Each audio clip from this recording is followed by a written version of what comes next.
Welcome to the federal Andhra Pradesh. ఆంధ్రప్రదేశ్లో మహిళలకు ఉచిత బస్సు ప్రయాణం ఆనందాన్ని కలిగిస్తోంది. చాలామంది మహిళలు మాకు మంచి సౌకర్యంగా ఉందని, ప్రధానంగా ఎన్టీఆర్ జిల్లా తిరువూరు మండలంలోని కొంతమంది మహిళలను విజయవాడలోని ఆర్టీసీ బస్టాండ్లో పలకరిస్తే వాళ్ళు చెప్పింది ఒకటే మాట, మాది మారుమూల ప్రాంతం, ఆ ప్రాంతం నుంచి ఇక్కడికి రావడానికి మాకు ఉచితంగా బస్సు సౌకర్యం కల్పించడం అనేది చాలా హ్యాపీగా ఉంది. మేము చాలామంది మీ పేదవాళ్ళము, ఎక్కువగా ఎస్టీలము, మాకు ఈ మంచి వసతి సౌకర్యము మాకు ప్రభుత్వం కల్పించినందుకు ముఖ్యమంత్రి చంద్రబాబు నాయుడికి ధన్యవాదాలు తెలుపుతున్నట్లు వాళ్ళు చెప్పారు. ఇంతవరకు బాగానే ఉంది. అయితే రాష్ట్రంలో ఇంకో 5,000 బస్సుల సంఖ్యను పెంచాల్సిన అవసరం ఉందని ప్రభుత్వమే చెప్పింది. కానీ ఆ విషయం మీద ఇంతవరకు ఏమీ మాట్లాడలేదు. అట్లాగే రాష్ట్రంలో చాలా ప్రాంతాల్లో పల్లె వెలుగు బస్సులు ఎక్కువ ఉన్నాయని చెప్తున్నా వాటి అవసరం కూడా ఎక్కువగా ఉంది. చాలా గ్రామీణ ప్రాంతాల్లో 1-2 ట్రిప్పులు తప్ప కొన్ని రోడ్లలో ఎక్కువ ట్రిప్పులు బస్సులు తిరగడం లేదు. మనకు ఉదాహరణకు తూర్పుగోదావరి జిల్లా రామచంద్రాపురం నుంచి రాజానగరం వైపు వెళ్ళే బస్సును పరిశీలిస్తే అది మధ్యాహ్నం 1 ట్రిప్పు, తర్వాత ఉదయం 1 ట్రిప్పు, సాయంత్రము 5 4:30-5 1 ట్రిప్పు మాత్రమే తిరుగుతుంది. కానీ ఆ రూట్లో సుమారు 20 గ్రామాల పైన ప్రజలు ఉన్నారు.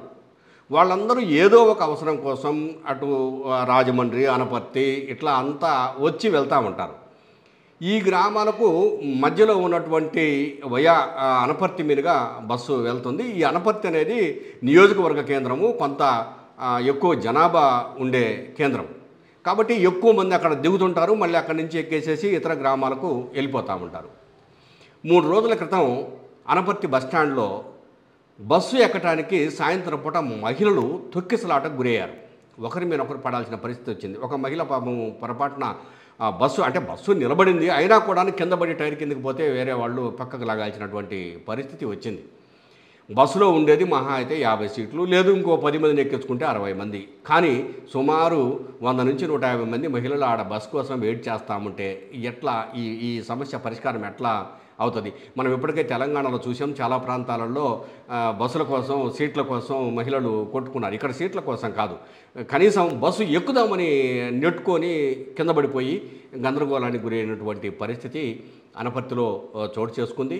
ఈ పరిస్థితి ఈ రాష్ట్రంలో రాకూడదు. మహిళలందరూ చాలా హ్యాపీగా బస్సు ప్రయాణం చేస్తున్నారని కోరుకుంటున్నారు.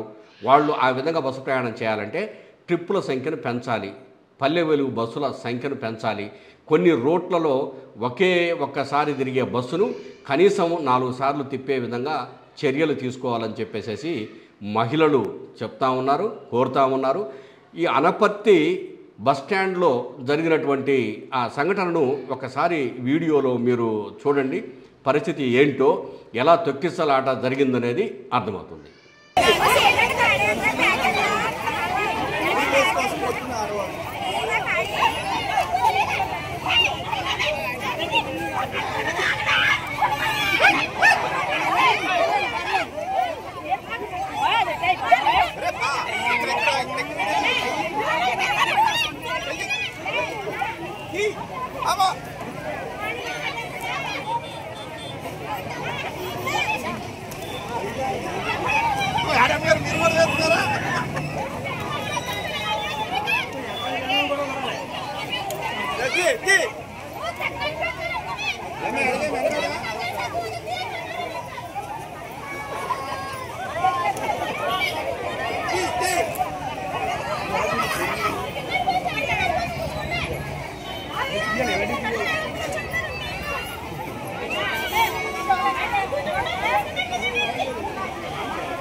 అడిపోయిందండి బాబు, బస్ కింద అడిపోయింది బాబు, బస్ కింద పడిపోయింది, పట్టుకున్నా లాక్కొచ్చేసింది బస్సు.